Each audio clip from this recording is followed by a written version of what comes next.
Well, I want to thank you very much, Lee. You've been there from the beginning with us, Lee, and we appreciate it. Nobody can sing that song like Lee Greenwood. Thank you very much, Lee, very much for being here. And his voice has not changed, you know? Pretty amazing. And a special thank you to Erika, because today, America is a nation in grief, a nation in shock, and a nation in mourning.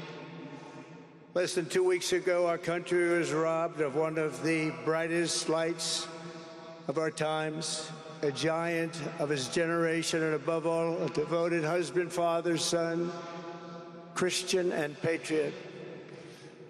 Charles James Kirk was heinously murdered by a radicalized, cold-blooded monster for speaking the truth that was in his heart.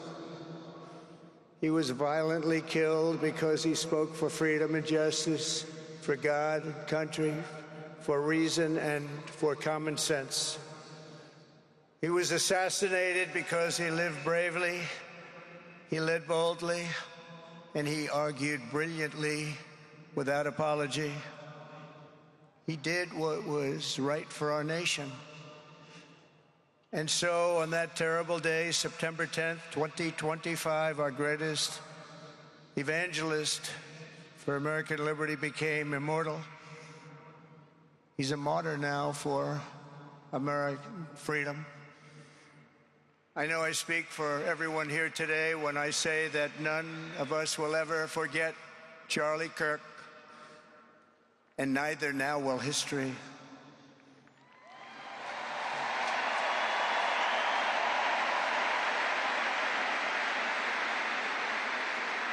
Because while Charlie has been reunited with his Creator in heaven, his voice on earth will echo through the generations, and his name will live forever in the eternal chronicle of America's greatest patriots. He will live forever. To Charlie's incredible and beautiful widow, Erika, we know the weight of this monumental loss is almost unbearable. But even in the midst of heartache and pain too great to even fathom, you have somehow found the strength and deep faith to be a comfort to millions and millions of people. And thank you very much, Erika. Thank you very much.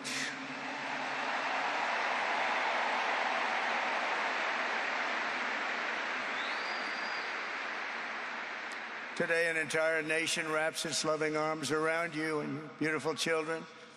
We share in your immense and overwhelming sorrow, and we vow that we will do everything we can to ensure that your children grow up in a land where their father is honored and revered as a great American hero. That's what he is.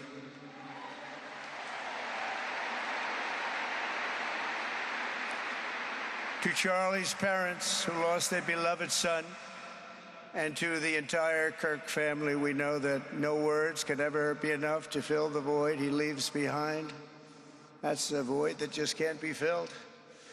But I hope the extraordinary outpouring of emotion over these past 11 days has comforted you with the knowledge that your son brought more good and love into this world in his 31 short years than most people, even very, very successful people, can bring in a lifetime.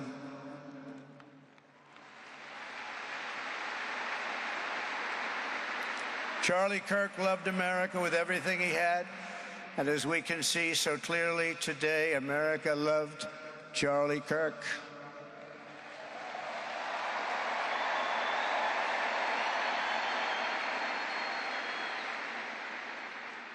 And he could always draw a big crowd. Look at this today. Look at what's gone on. This is a big crowd.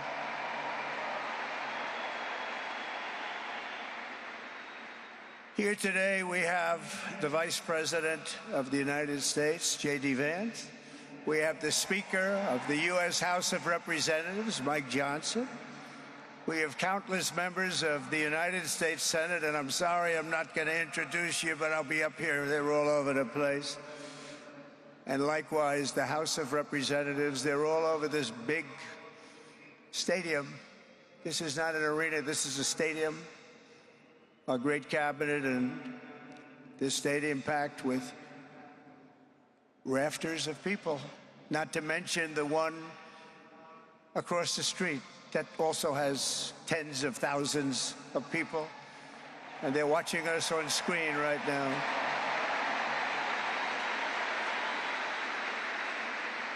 And I'm sorry we couldn't get you in.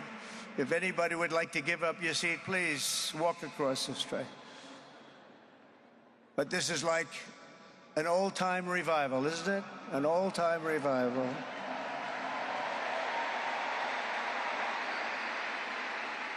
For millions of Americans, especially young people, it is agonizing and unthinkable to say goodbye to a patriot whose heart still had so much to give. It's so much. Raised in the suburbs of Chicago, Charlie was filled with a patriotic spirit from his youth, and he was an all-American in everything he did. And one of the last things he said to me is, "Please, sir, save Chicago." We're going to do that. We're going to save Chicago from horrible crime.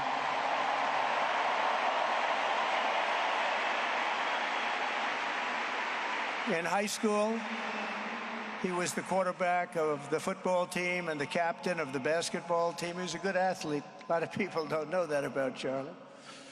He was an Eagle Scout who spent his school lunch breaks listening to another champion for liberty, somebody that he greatly admired, Rush Limbaugh.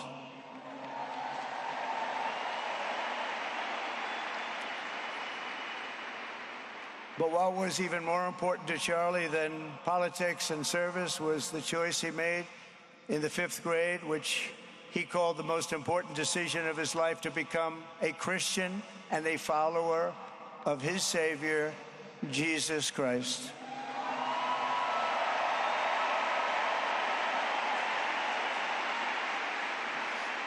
Inspired by faith and his love of freedom, Charlie did something remarkable when he was just 18 years old.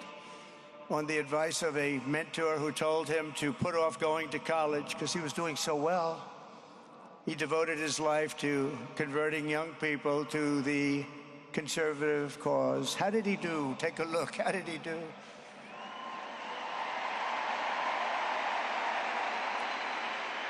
In 2012, 2 days after graduating high school, and with just $1,800 in his pocket, the young man from Illinois, who no one had ever heard of, started an organization whose grand ambitions were captured in its name, Turning Point USA. Great name.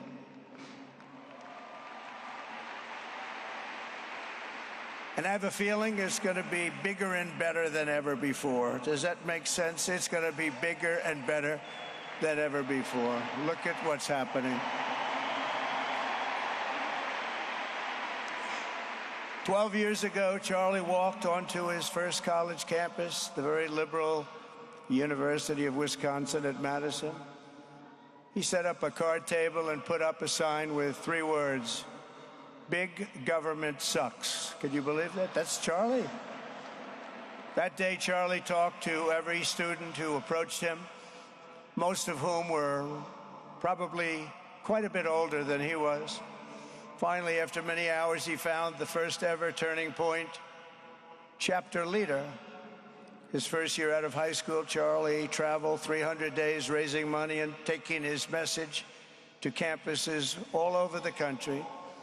He lived out of his parents' basement, and they actually loved having him there. They loved Charlie. Everybody loved Charlie. And on the couches of friends and supporters, he lived off couches for 2 years, 3 years, then life started getting a little bit different, but he was always the same. For 5 years, he refused to take a paycheck, but day after day, he worked from 5 a.m. in the morning till 11 p.m. in the evening, always. His staff remembers that he wore Walmart jeans and T-shirts from the Goodwill store. Remember the Goodwill store? It wasn't easy, but Charlie wasn't in it for money at all, never has been. Money was never his thing. He was always in it for the mission. As he liked to say even back then, we have a country to save. Just what he did. He'd call me all the time, sir, we have a country to save. I said, Charlie, thanks very much for telling me that. I appreciate it. Charlie volunteered for my 2016 campaign and traveled the nation with my son, Don, and Eric.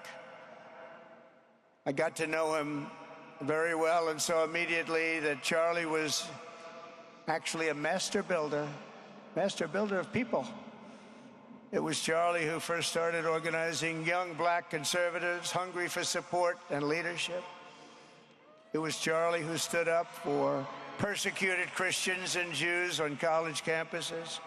It was Charlie who helped bring online censorship, free speech, and cancel culture to the fore of our political debate. He was right up there with me. It was Charlie who helped unite MAGA, and you know what M-A-H-A is? That's right, Make America Healthy Again. And tomorrow we're going to have one of the biggest announcements, really medically, I think, in the history of our country. We're going to be doing it with Bobby and Oz and all of the professionals. I think you're going to find it to be amazing. I think we found an answer to autism. How about that? Autism. Tomorrow, we're going to be talking in the Oval Office in the White House about autism, how it happens, so we won't let it happen anymore, and how to get at least somewhat better when you have it, so that parents can help their child, their beautiful child. That's a big one. I've been bugging everybody over there, get the answer to that. You know, 20 years ago, 1 in 10,000 were born with autism. 20 years ago. The most recent survey says 1 in 12. How bad is that? That's for young boys, baby boys, but also girls, a little bit better. It's about 1 in 20, but we can't, because obviously there was something really wrong, and we think we know what that is. It's going to be, I think it's going to be one of the most important news conferences I'll ever have, and I look so forward to it.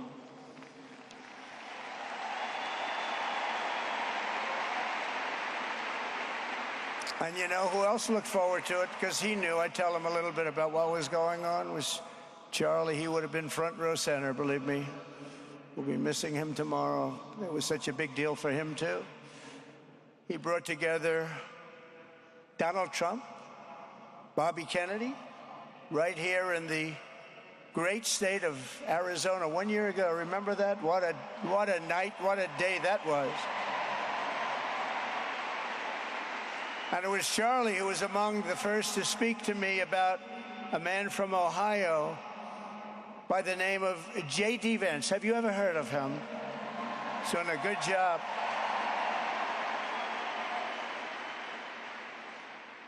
But Charlie would often call me, sometimes the night before a big event, the other side of the country. And he'd ask me, he'd say, do you think you could come and speak at the event? The following day, right? I'd say, Charlie, I'm the President of the United States. You want me to travel 4 hours by plane? And you know, sometimes I did it. He was a very good guy. He was a very convincing guy. He didn't stop, but he would ask for things like that. Sir, could you be tomorrow in California? I said, Charlie, give me a break, please. He just wouldn't stop. And he succeeded. But I almost always went because you never wanted to let Charlie down. He worked so hard. You just didn't want to let him down. I felt guilty. He'd make me feel very guilty. As president, many people asked me for things, but Charlie was one of the few who always gave more than he took. He was a giver, much more than a taker.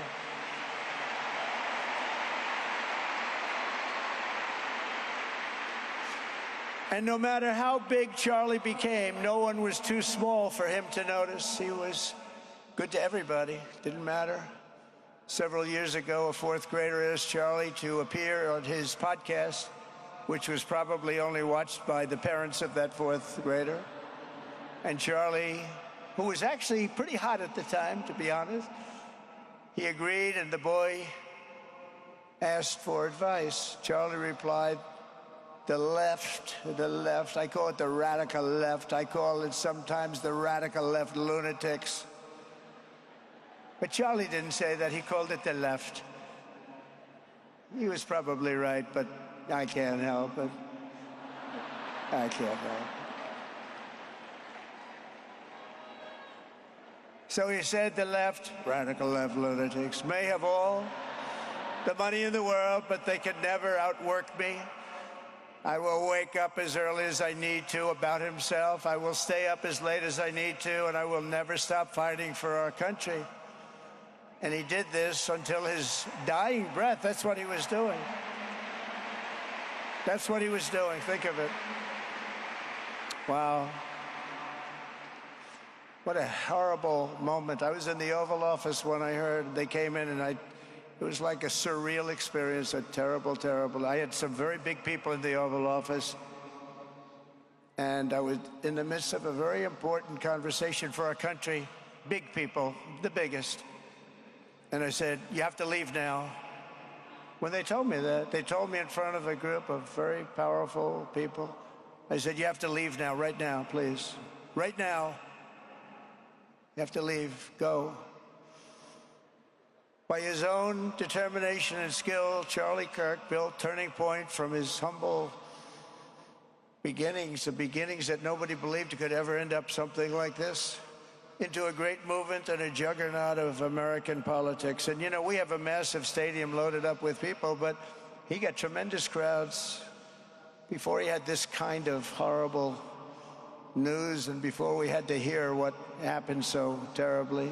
He delivered more than 250 speeches a year at over 200 colleges and universities, and that was at a time when it was not really vogue to go to colleges and universities if you were a conservative. It really took great courage. And we used to talk, and I said, you know, I think they're much more conservative than we know, and he agreed, but it just wasn't something that was happening because the radical left would do very bad things, very dangerous things.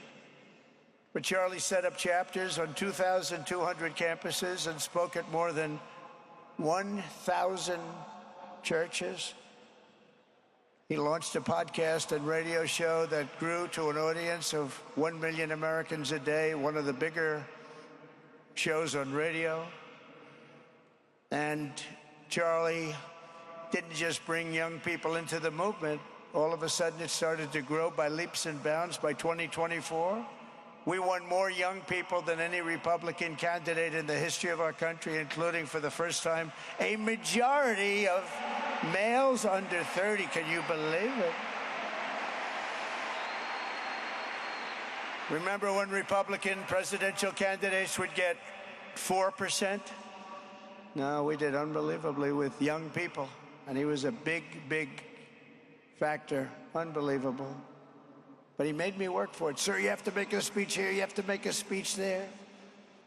But we did it, and we won, and our country is doing unbelievably well now.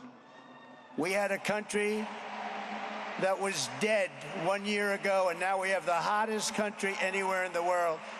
And Charlie helped us make it that. One of the great people. But through it all, the core of Charlie's message and his basic method never changed. It never really changed. He stayed the same person also. At every campus event, Charlie asked the people who disagreed with him to come forward, and instead of silencing them, he handed them a microphone and let them speak. And he'd convinced so many of them. It was a pretty amazing thing to watch, actually. Shortly before Charlie arrived on campus, the day he was assassinated, a staff member texted him that there were many critics and students who were opposed to his views and rather strenuously in the crowd. And that actually made him feel good because he wanted to convince them. He understood. He really did. He understood what was right. And he was right about that. A lot of it was based on common sense, by the way. Charlie wrote back to the staff member saying, "I'm not here to fight them. I want to know them and love them, and I want to reach them and try and lead them into a great way of life in our country." In that private moment on his dying day, we find everything we need to know about who Charlie Kirk truly was. He was a missionary with a noble spirit and a great, great purpose. He did not hate his opponents. He wanted the best for them. That's where I disagreed with Charlie. I hate my opponent, and I don't want the best for them. I'm sorry. I am sorry, Erika. But now Erika can talk to me and the whole group, and maybe they can convince me that that's not right, but I can't stand my opponent. Charlie's angry. Looking down, he's angry at me now. He wasn't interested in demonizing anyone. He was interested in persuading everyone to the ideas and principles he believed were good, right, and true. Before each appearance, he prayed these words: "God, use me for your will." Always said the same thing: use me for your will.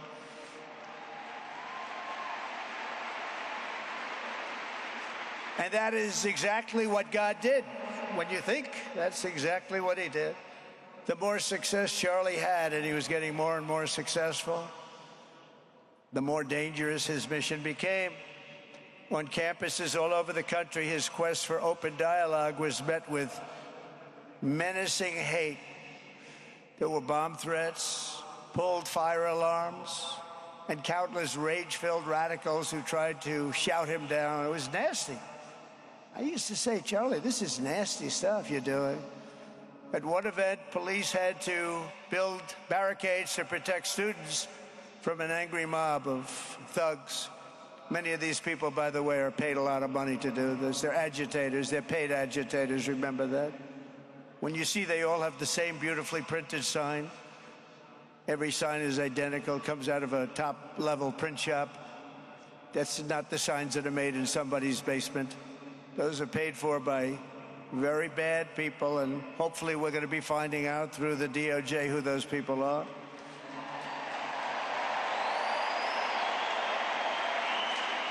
At another college, Antifa terrorists shattered windows, threw rocks, and tried to storm the building where Charlie was speaking. It was a really bad one. Often dozens of police officers were needed to prevent left-wing violence. And the violence comes largely from the left. You don't hear that from too many people, do you? And virtually every day for years before he was murdered, Charlie received these horrible death threats. People don't know. I used to talk to him about it. He said, "I got some threats." He always felt that when they actually made the threat, they were not the ones to worry about. The ones to worry about were the ones that don't make the threats. And I think you know what I mean.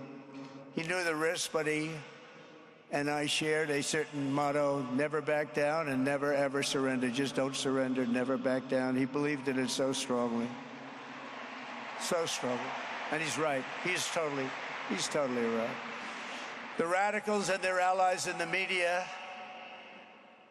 sometimes referred to, as my son said, the fake news media, tried to silence Charlie for a simple reason: because he was winning, and he was winning big. He was taking over college campuses, colleges that had, in theory, only very liberal, or as they like to say, progressive. I call them liberal, but they like to call themselves, because such a beautiful word, progressive. They're the opposite of progressive, if you think about it. But they were really nasty, and he would go into these colleges. All of a sudden, within 2 years, 3 years, they turned into bastions of conservatism. It was really quite amazing to see. They lied about him because they did not want you to listen to him or to learn from him, because what he was talking about and even preaching made so much sense. Everywhere he went, he won the debates, he won the hearts, he won the minds, and yes, he won the elections for people. He helped us, he helped other people. We won the biggest election in the history of our country, I believe.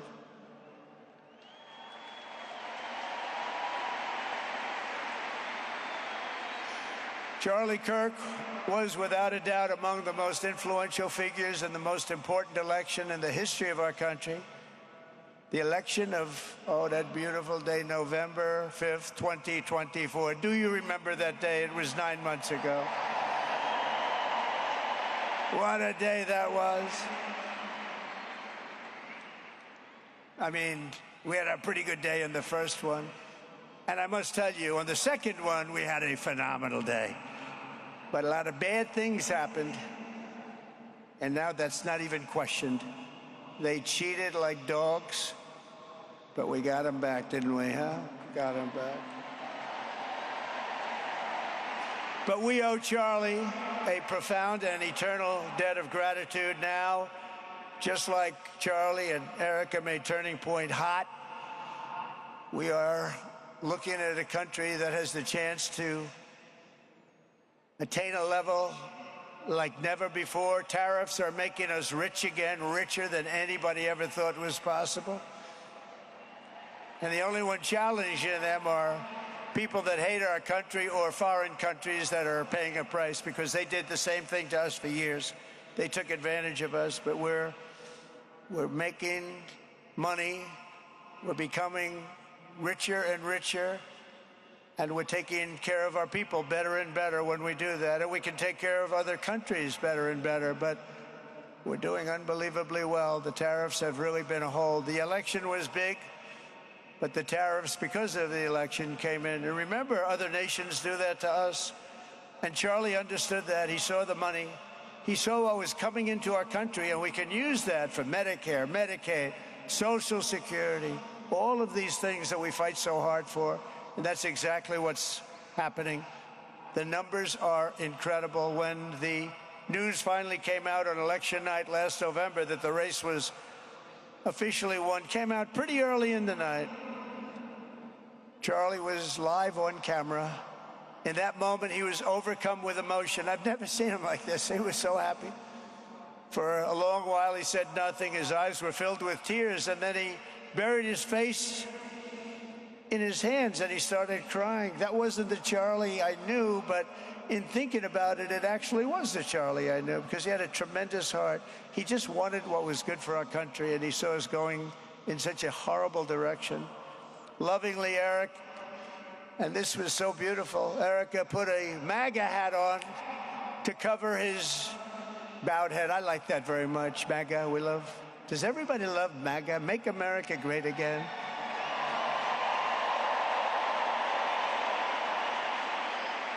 When Joe Biden used to get up, remember the speeches? We will stop MAGA. We will stop MAGA. You know, he could barely get the words out. We will stop. I said, can somebody inform him that MAGA means Make America Great Again? How do you say you're going to stop it? And Charlie understood that. When Charlie finally looked up and spoke, he smiled through the watery eyes and simply said, I am humbled by God's grace. That was his statement that night. I was watching him. I was very impressed, actually. It showed he had a big heart.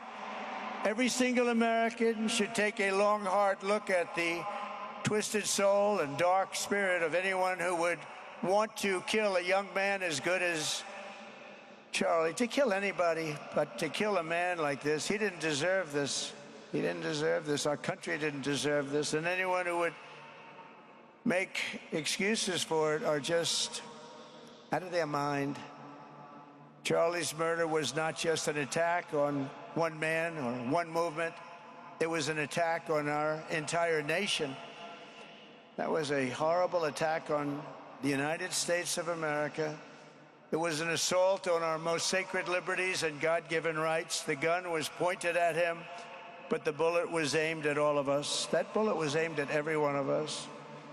Indeed, Charlie was killed for expressing the very ideas that virtually everyone in this arena and most other places throughout our country deeply believed in. But the assassin failed in his quest because Charlie's message has not been silenced. It now is bigger and better and stronger than ever before, and it's not even close. And it's rare that such a thing happens, but Charlie is bigger today than he was, think about it, just 2 weeks ago. He's bigger today than he was 2 weeks ago. Now, that may not help his friends and loved ones, of which there are so many. It may not help Erika and those beautiful children who have to suffer so horribly through this moment, but they know it's true. He's bigger now than ever before, and he's eternal. He's eternal. And I just want to say we love him. And he's looking down at us right now, and he's saying, wow, that's a great crowd. He's saying, that's a great crowd.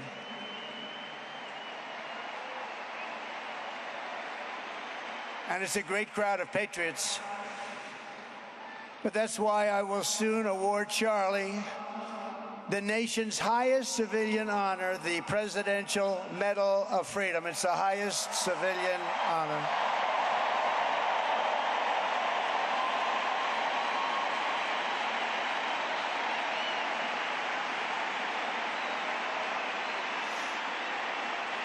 And we will do the ceremony at our beautiful White House in a very safe Washington, D.C., a place that Charlie truly revered. You know, we stopped the crime in Washington. Took 12 days. Now you can go to restaurants. You can walk down the middle of the street with your wife. You can have your wife walk alone down the middle of the street. She's going to be in good shape. What a difference. What a difference good management really makes. But it's, I'm so proud of that Washington, D.C. You know, it's one of the worst in the nation, in the world. And now it's considered a very safe city. And it's also, I passed it yesterday, I went through it, and the lawns are good. It's like a different place. It's like the tents are gone, the threats are gone, the gangs aren't there. We got rid of, you know, we took out 1,500 career criminals, 1,500. If you have 3 career criminals, that can make a big difference. But I'm so proud of Washington, D.C., and now we're going into Memphis, and we'll get that one straightened out fast. And then we're going into some others, but we're going to go to Chicago, and we're going to have Charlie very much in mind when we go into Chicago, and we'll get that one straightened out. You have an incompetent governor who he thinks it's okay when 11 people get murdered over the weekend. He thinks you don't have any crime when 11 people get murdered and 28 people get shot. He says he's got crime. No, they don't have it under control, but we'll have it under control very quickly. So we're going to be doing that. And Charlie loved what we were doing. He was so proud of what happened. He was there to see it. He so proud of what happened in Washington, D.C. As you know, the depraved assassin who planned and executed Charlie's killing has been arrested and charged with capital murder. God willing, he will receive the full and ultimate punishment for his horrific crime. It's a terrible thing. Because you can't let that happen. You can't let that happen. Can't let it happen to a country. The Department of Justice is also investigating networks of radical left maniacs who fund, organize, fuel, and perpetrate political violence. And we think we know who many of them are. But law enforcement can only be the beginning of our response to Charlie's murder. Over the last 11 days, we have heard stories of commentators, influencers, and others in our society who greeted his assassination with sick approval, excuses, or even jubilation. You've heard that. So have I. Couldn't believe it. Some of the very same people who spent the last 8 years trying to sit in moral judgment of anyone who disagreed with them about politics suddenly started cheering for a murder. Incredible. You know the names. They're major losers, by the way. That will be proven out in a short period of time. Some of the very people who call you a hater for using the wrong pronoun were filled with glee at the killing of a father with two beautiful young children. And the same commentators who this week are screaming fascism over a canceled late-night TV show where the anchor had no talent and no ratings, last week were implying that Charlie Kirk deserved what happened to him. No side in American politics has a monopoly on disturbed or misguided people. But there's one part of our political community which believes they have a monopoly on truth, goodness, and virtue, and concludes they have also a monopoly on power, thought, and speech. Well, that's not happening anymore. We've turned that corner very quickly. Tragically, atrocities of this kind, and kind that we saw in Utah, of all places, are the eventual consequence of that kind of thinking. If speech is violence, then some are bound to conclude that violence is justified to stop speech. And we're not going to let that be justified. The tradition of reason and open debate that Charlie practiced is not a pillar of our democracy. In many ways, it's the basis of our entire society. It's the right and inheritance of every free American, the greatest legacy of the Enlightenment, and among the most treasured achievements of civilization. We will defend it at all costs, and we will carry forward the torch of liberty that Charlie Kirk held so proud and so high. He was so proud, and he did hold that torch high. We will never, ever let it fail. We will never let it fail.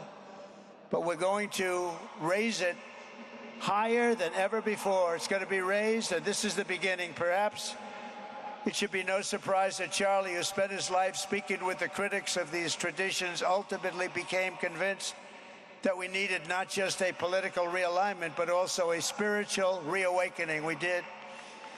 And we have to bring back religion to America, because without borders, law and order, and religion, you really don't have a country anymore. We want religion brought back to America. We want to bring God back into our beautiful USA like never before. We want God back.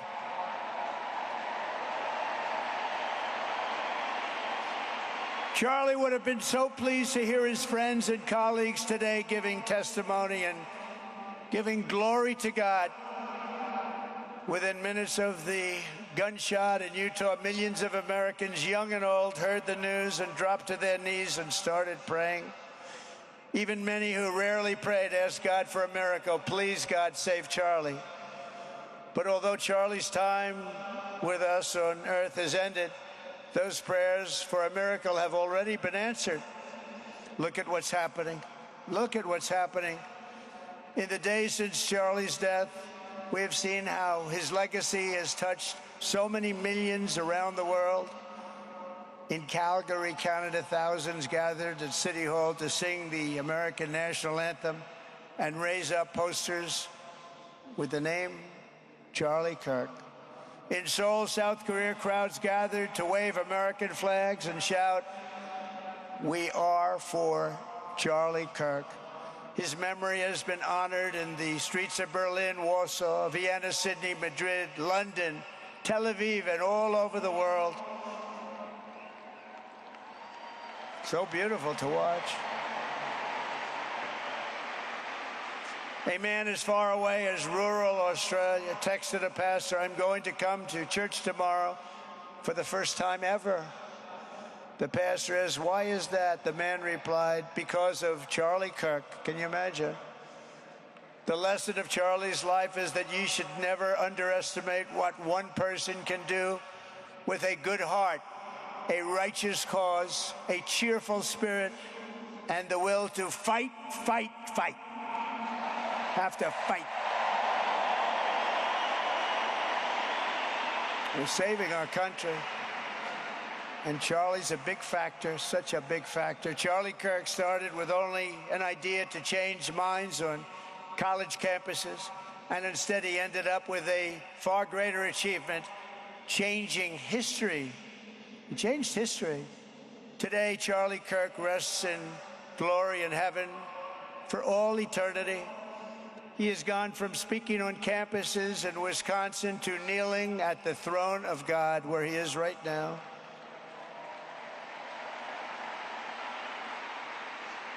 We grieve for the friend and leader that we have lost, but we go forward strengthened by his faith and bolstered by his courage and inspired by his example to defend the country he lived for the freedoms he died for, and the values in which he so deeply believed. He believed in values that we should all believe in.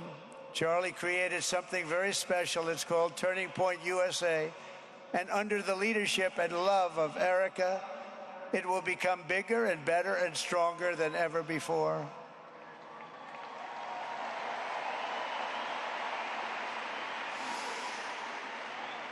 So, Charlie, we all want to thank you. We want to say a very loud God bless you, Charlie. God bless you for what you've done is incredible. And God bless Erika and the children. God bless the United States of America. And could I ask Erika, please come out. Erika, please come out. Thank you.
Thank you very much, everybody.